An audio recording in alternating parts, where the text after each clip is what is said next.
Hey there guys, what is going on? Sai here and welcome back yet again to another Gran Turismo 7 setup video for the channel. Today guys, we've got something of a little bit of a beast. This is the SEMA Awards ECKERTS Rod and Custom Mach 40. This is basically a Ford Mustang Boss with the Ford GT inner working, so the Ford GT engine and suspension and so forth. So yeah, it's a bit of a witchcraft car, this thing, and I think it looks absolutely amazing with the original wide stance on this thing, and how low it is to the ground as well. Honestly, it is just an engineering marvel. But looking at the stats on the left there, this thing is a beast, as I said earlier. So the max power is 968 brake horsepower, and it's chucking out just a smidge of the torque that the Tomahawk X VGT is chucking out, which is the fastest car in Gran Turismo 7. So this thing has a lot of torque, and it is quite scary to drive. So with the setups, I have made sure that this thing is drivable. Obviously, I had to sacrifice some handling aspects to make sure this thing is kept on the road.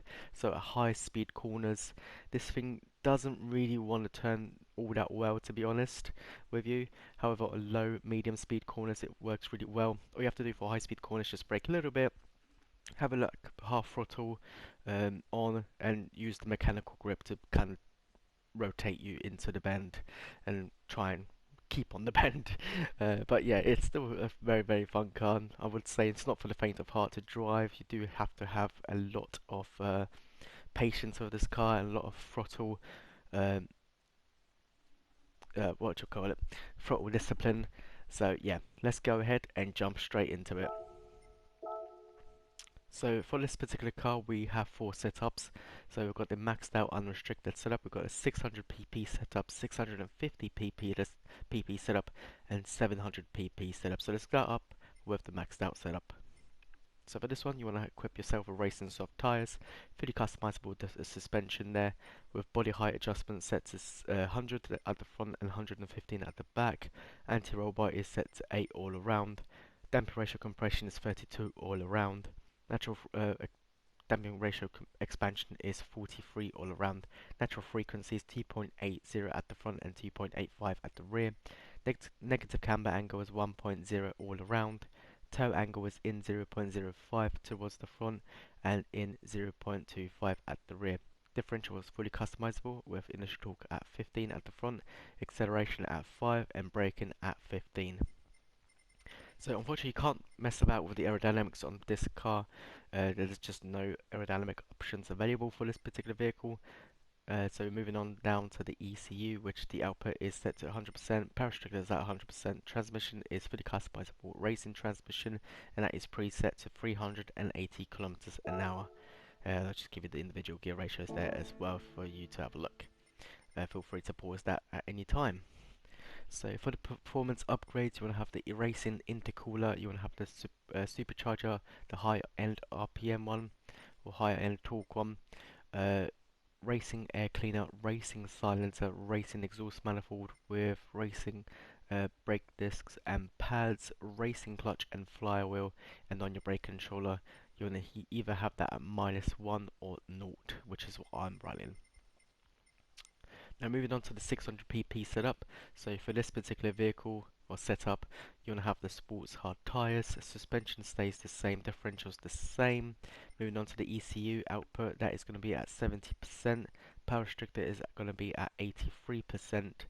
The reason I've done it this way around and not the other way around is because I want to reduce the max effective torque on this particular car, because it's, especially for sports hard tyres, you want to have as least torque as possible for a beast such as this to be able to contain it on the road, and that's why I've just chosen to go down this route. Transmission is preset to 290 kilometers an hour. So for your intercooler, you want to have neutral intercooler or NA, your normal intercooler there. Supercharger, I've decided to go for the low end torque one. That kind of helps with the torque curve compared to the standard one a little bit. Just it's more of a gradual raise there. But yeah, there's not much difference between the two, to be honest. And if I go to that one, yeah, There's really not that much, and you gain or lose quite a lot of ponies there. Air cleaner is normal, silencer is semi-racing, exhaust is normal as well. Racing brake pads and discs, and racing clutch and flywheel on this one.